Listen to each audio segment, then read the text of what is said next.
Stop drinking water the way you've been doing it for most of your life. Because if you're over 60 and you keep waking up two, three, or even four times every night just to rush to the bathroom, the problem is very rarely how much water you're drinking. The real issue is far more subtle, and it has to do with when you drink it, how your body processes it, and what changes inside your system as you age. And the surprising part is that most people were never properly taught this, not in routine medical visits, not from general health advice, and not even from the labels on the bottles they trust every day. I'm Dr. William Lee, and over years of working in urology and vascular medicine, I've seen a very consistent pattern. Active, mentally sharp older adults slowly losing their sleep night after night, not because of a major disease in most cases, but because of something completely fixable that no one ever connected to their hydration habits. The frustrating part is that many of them were told it was just age or something they had to accept. But that is not the full picture. What matters here is understanding a simple but powerful truth. After 60, your body no longer handles water the same way it did in your 30s or 40s. The kidneys, the hormones, and even your fluid distribution all begin to change. And there are at least six major shifts in how hydration behaves in the body that directly affect your sleep. Once you understand them, the pattern behind those nighttime bathroom trips starts to make a lot more sense. This isn't just theory either. A large study from Leiden University Medical Center looked at more than 18,800 adults aged 60 and above. The findings were hard to ignore. Around 72% of them experienced what doctors call nocturia, meaning they woke up at least twice every night to urinate. But the deeper concern wasn't just disrupted sleep. Those same individuals showed a 47% higher risk of falls, a 38% increase in depressive symptoms, and on average, they lost about 1.5 hours of deep sleep every night. That is not a small inconvenience.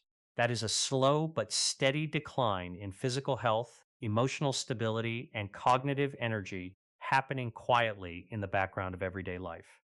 Now, before we go deeper, I want you to think about your own situation for a moment. How many times are you waking up at night right now? And how long has this been happening? Most people don't realize how quickly broken sleep becomes normal until they experience what real uninterrupted rest feels like again. Because what you're about to learn is not just a list of tips, it's a breakdown of how your hydration system actually works differently after 60, starting with something most people completely overlook: the timing of water intake during the day. Let's begin with number six, a pattern I call front loading failure. Front loading failure is one of the most common and least recognized hydration mistakes in older adults. It happens when your entire fluid intake is poorly distributed across the day without you even realizing it. The pattern usually looks very simple. In the morning, many people drink very little water, sometimes just a small glass, or even none at all. Through the afternoon, they continue underhydrating without noticing. Then, by evening, especially during or after dinner, they try to catch up by drinking a large amount of water all at once. On the surface, this feels logical. If you didn't drink enough during the day, it makes sense to compensate later.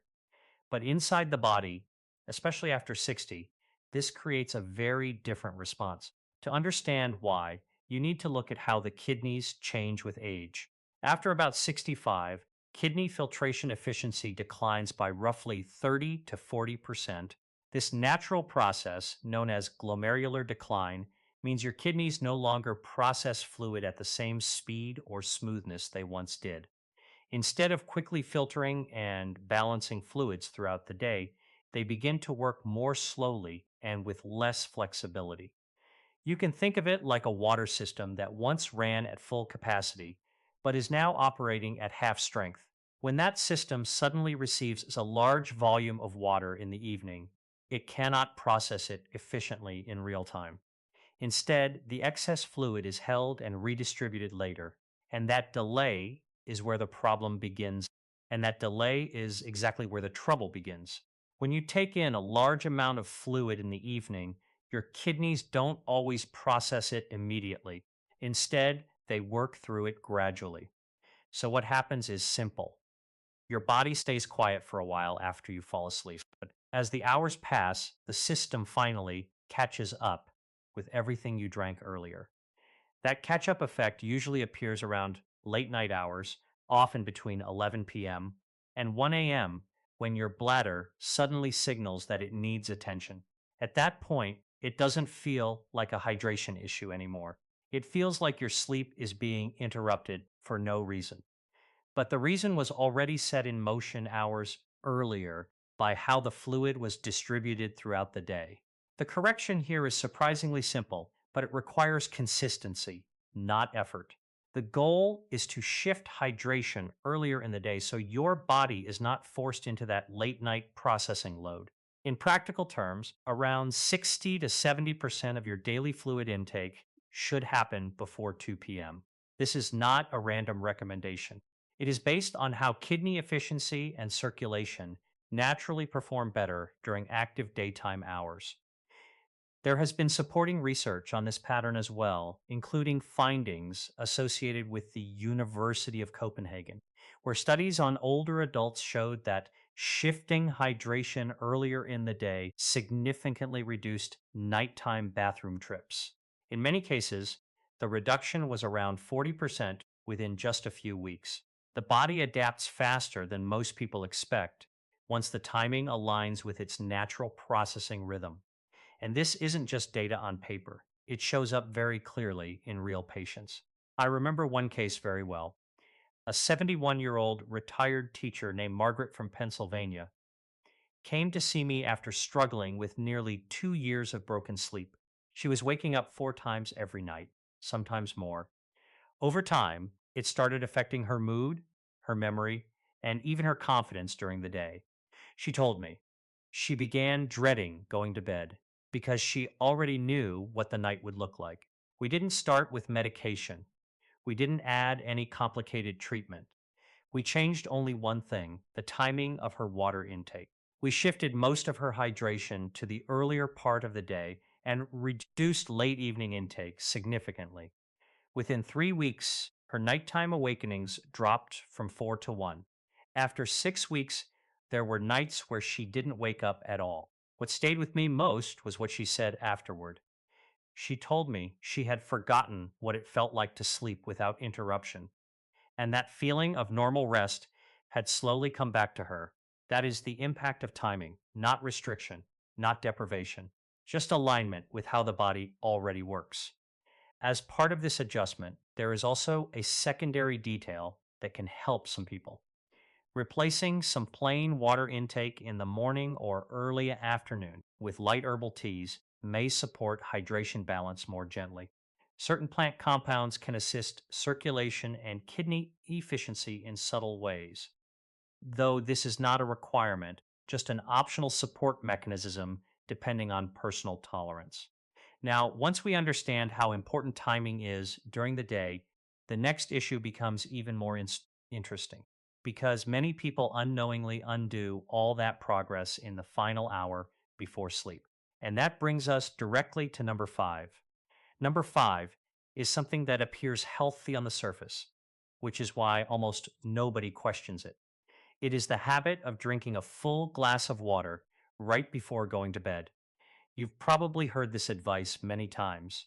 Drink water before sleep to stay hydrated overnight, to protect your heart, to prevent dehydration, or even to support circulation.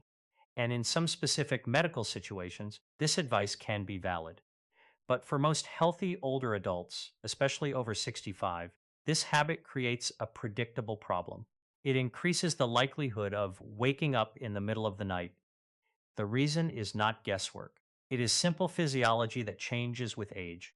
When you lie down, your body goes through a shift in fluid distribution. During the day, gravity pulls fluid downward into your legs and lower body. That's why many older adults notice mild swelling around the ankles by evening. It is not unusual, and it is part of normal circulation changes with age. But when you lie flat to sleep, that stored fluid begins to move back upward into circulation. blood vessels and soft tissues release that fluid, and it returns toward the central system where the kidneys can process it again. This is a natural overnight redistribution process. The important point is that this effect becomes more noticeable with age. Research from Johns Hopkins has shown that in older adults, lying down can shift a significant amount of fluid back into circulation within the first 60 to 90 minutes of sleep. Once that happens, the kidneys begin filtering that fluid load again. Now add a full glass of water right before bed on top of that already shifting internal fluid movement. You are essentially increasing the volume at the exact moment your body is trying to slow down and enter a restorative state. So, what happens next is predictable. A few hours into sleep, often around 1 a.m. or 2 a.m., the system finishes processing that combined fluid load, and the bladder sends a clear signal that it needs to be emptied. The solution here is not to stop drinking water at night entirely. That would create a different issue, mild dehydration, which can also affect blood pressure and circulation. The real solution is moderation and timing. Instead of a full glass before bed, the safer approach is small sips only if needed after about 7 p.m. A few mouthfuls are enough to relieve thirst without overloading the system. Another practical adjustment is environmental, keeping a small cup near your bed instead of a large bottle. This small change naturally limits intake without relying on willpower. There's also an important mindset shift here. The goal is not just reducing water at night. The goal is understanding that your body is already managing fluid redistribution while you sleep. Adding extra volume right before lying down disrupts that balance more than most people realize. And once you understand that, the next question becomes even more important. If evening habits can create problems, what about the actual composition of the water and drinks you consume? That is where number 4 begins. And once you understand that your body is already actively redistributing fluid while you sleep, the next question becomes unavoidable. What exactly are you drinking in the evening? And could the type of drink itself be contributing to these nighttime interruptions? That is where number 4 begins. And this is something most people never connect to bladder control at all. It's called the mineral gap, and it plays a much bigger role in nighttime urination than most people realize. As people get older, one of the quiet changes happening inside the body is a gradual decline in key minerals, especially magnesium. This happens for several reasons. Dietary intake often becomes lower without people noticing, and the gut also becomes slightly less efficient at absorbing nutrients compared to earlier years. Over time, this creates a subtle but meaningful deficiency. Research from the National Institutes of Health suggests that as many as 60 to 70% of older adults may not be getting enough magnesium. And this matters more than it seems because magnesium is directly involved in regulating muscle function throughout the body, including the bladder. The bladder is controlled by a muscle called the detrusor muscle. This muscle decides when to contract and when to stay relaxed. When magnesium levels are adequate, this system stays stable and responsive. But when magnesium is low, the muscle can become overly sensitive and unstable. Instead of waiting for the bladder to fill properly, it can begin contracting too early, sending urgency signals to the brain even when the bladder is not actually full. In simple terms, the brain receives a message that says, "You need to go," even when there is no real need yet.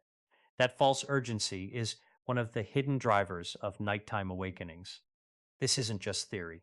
A clinical trial from the University of Bristol demonstrated this effect clearly.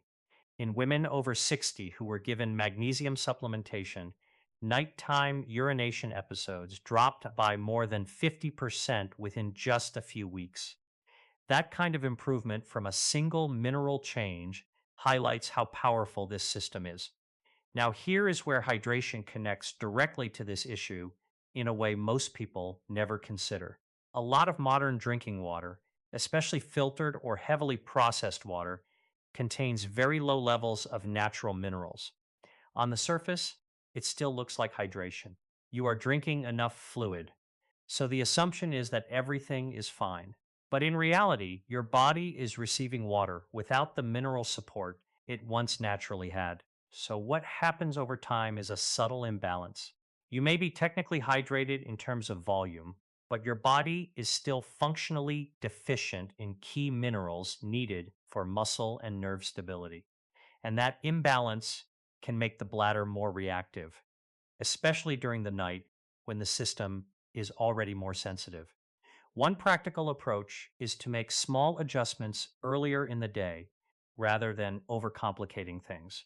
For example, choosing mineral rich water during daytime hours can help restore electrolyte balance. Some natural mineral waters contain measurable amounts of magnesium and other supportive elements that help stabilize hydration at a deeper level. Another option, depending on individual health conditions, is ensuring adequate magnesium intake through food or doctor approved supplementation, usually taken earlier in the day with meals for better absorption. The key is not intensity, but consistency over time. What matters most is understanding that hydration is not just about how much water enters the body. It is also about what that water is carrying with it and whether your system has the minerals needed to use it properly. When that balance is restored, many people notice something subtle but important. The bladder becomes less reactive, urgency decreases, and nighttime interruptions begin to reduce without any dramatic intervention. But even with proper mineral balance, another surprising factor can still disrupt sleep, and it has nothing to do with water quantity or deficiency. Instead, it is about the types of drinks people often assume are healthy, especially in the evening hours. That brings us to number three. Number three is where things become even more unexpected because it involves beverages that many people specifically choose for health reasons, not realizing they may be contributing to the very problem they are trying to solve. Over the years, a consistent pattern appears in older adults dealing with frequent nighttime urination. They are not careless with hydration. In fact, they are often very disciplined. They avoid soda, they try to stay hydrated, and they make what seem like smart choices in the evening. They drink herbal teas. They choose coconut water for electrolytes. They switch to sparkling water instead of sugary drinks.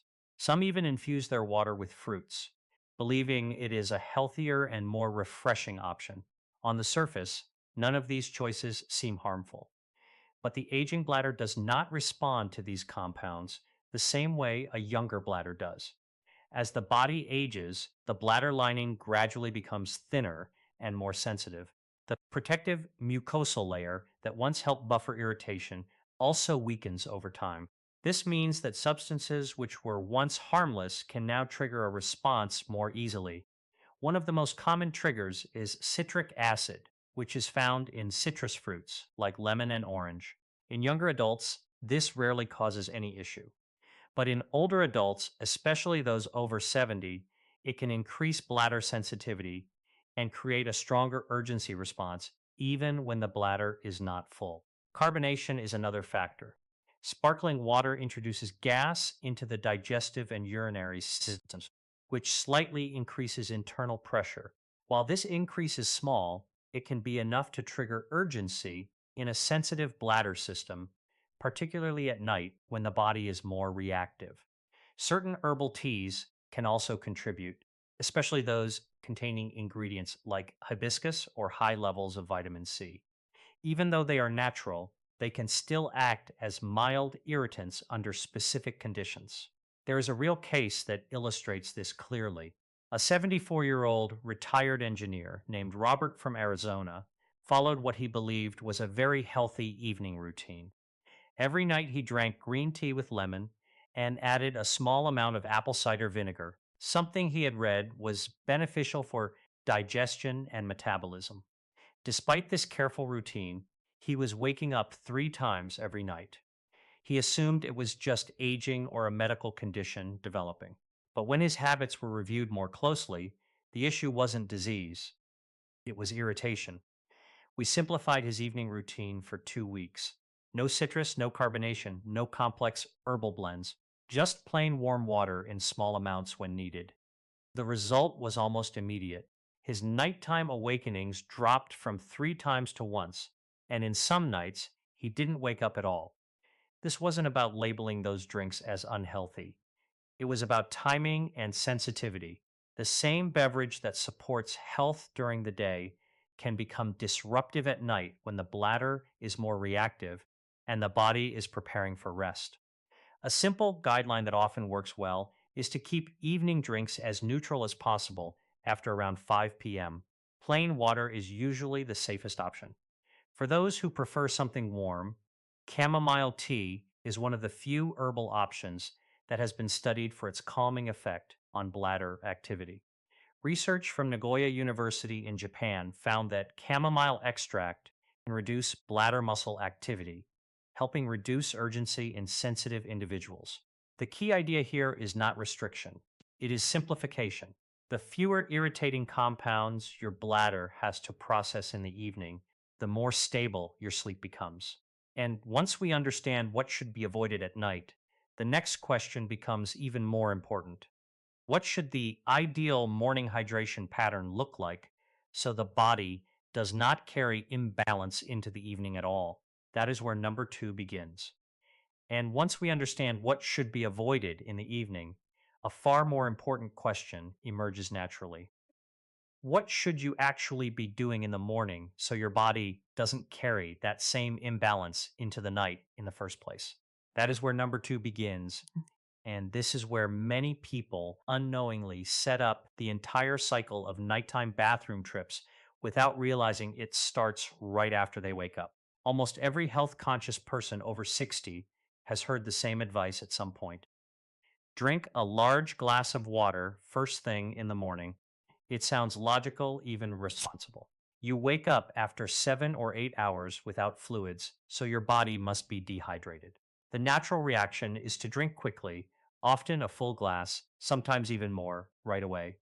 But what is rarely explained is how differently the aging body responds to that sudden intake of fluid, especially when it happens all at once.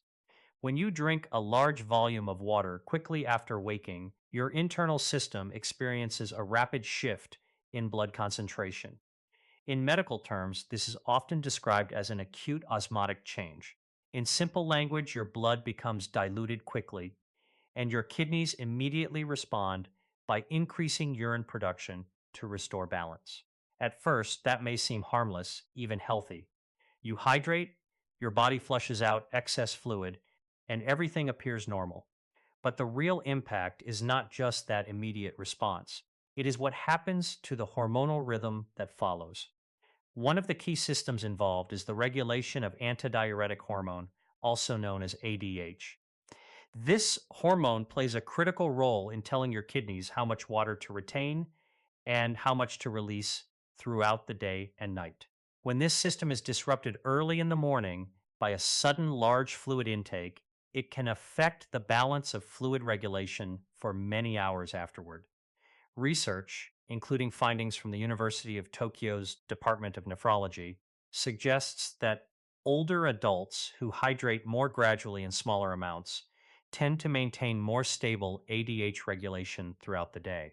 As a result, they experience fewer unnecessary urine production spikes later in the evening compared to those who drink large volumes quickly in the morning. In simpler terms, the way you drink water in the morning can quietly influence how often you wake up at night. The solution is not to stop morning hydration. That would be counterproductive. The solution is to change the pattern. Instead of drinking one large glass immediately after waking, a better approach is to spread hydration slowly over time. Small, steady sips over 20 to 30 minutes allow your body to absorb fluid more naturally without triggering a sudden regulatory response. You can keep a small cup nearby and take gentle sips as you start your day while preparing breakfast or simply moving through your morning routine. Then, about 30 minutes later, another small amount can help maintain hydration without overwhelming the system. This creates a smoother absorption curve rather than a sudden spike, which allows the body to maintain a more balanced fluid rhythm throughout the entire day. Temperature also plays a surprisingly important role here. Warm or room temperature water is generally easier for the digestive and circulatory systems to process, especially in older adults. As we age, stomach acid production tends to decrease slightly, and cold water can create a mild stress response in the digestive tract, which may indirectly influence how fluid is handled. When you combine slow sipping with moderate temperature water, you are essentially guiding your body into a more stable hydration rhythm from the very beginning of the day. And that stability carries forward into the evening, reducing the likelihood of sudden fluid shifts that can disrupt sleep. Now, as important as morning habits are, there is still one final principle that brings everything together. It is not just about morning or evening, but about the overall timing structure that controls how your kidneys and hormones behave across the entire day. And that is where number one becomes the most important piece of the entire system. Number one is the 2 hour hydration cutoff combined with strategic afternoon loading. To understand this, you first need to recognize that your body follows a natural rhythm for urine production. This rhythm is controlled by a hormone called arginine vasopressin, also known as antidiuretic hormone, or ADH. Its job is simple: regulate how much water your kidneys conserve, especially during sleep. In younger adults, this hormone increases at night, signaling the kidneys to slow down urine production so that sleep remains uninterrupted. But after the age of 60, this rhythm weakens significantly. Research from the University of Amsterdam shows that the nighttime suppression of urine production can drop by more than 30% in older adults. What this means is that your kidneys continue producing nearly the same amount of urine at night as they do during the day. This condition is known as nocturnal polyuria, and it is one of the main reasons older adults wake up repeatedly at night. And importantly, this is not primarily a bladder problem. It is a timing and hormonal regulation issue. The most effective way to influence this system is through hydration scheduling. The rule is simple: stop meaningful fluid intake about 2 hours before bedtime. If you go to bed at 10 p.m., your last substantial drink should be around 8 p.m. After that, only very small sips if absolutely necessary. But here is the part most people miss completely. This only works properly if hydration is shifted earlier in the day. Between 1 p.m. and 5 p.m., your body is at its most efficient state for processing fluids. Kidney function is more active, circulation is stronger, and your system is better equipped to handle fluid intake without disrupting nighttime balance. This window is actually the ideal time to consume a larger portion of your daily hydration needs. A clinical study published in Neurology and Neurodynamics found that older adults who consumed around 40% of their daily fluids during this afternoon window, combined with a strict evening cutoff, reduced nighttime urination episodes by more than 60% within 1 month. That is a major improvement achieved not through medication, but through timing alone. To make this even more effective, pairing afternoon hydration with potassium rich foods such as bananas, cucumbers, or yogurt can help stabilize fluid distribution at the cellular level. Potassium works alongside sodium and water to regulate how fluid is stored and released in the body, reducing unnecessary nighttime fluid shifts. When you combine all of this, the pattern becomes very clear. Nighttime waking is not random, and it is not simply an unavoidable part of aging. It is a rhythm problem created by daily hydration habits that can be adjusted. Across many patients and cases, the same transformation appears again and again. People who once woke up multiple times every night gradually reduce it to once, and in many cases, not at all. Not through restriction, but through alignment with how the body is designed to manage fluid over a 24-hour cycle. Sleep is not something you simply lose with age. It is often something you can restore by correcting small but powerful timing mistakes that were never explained in the first place.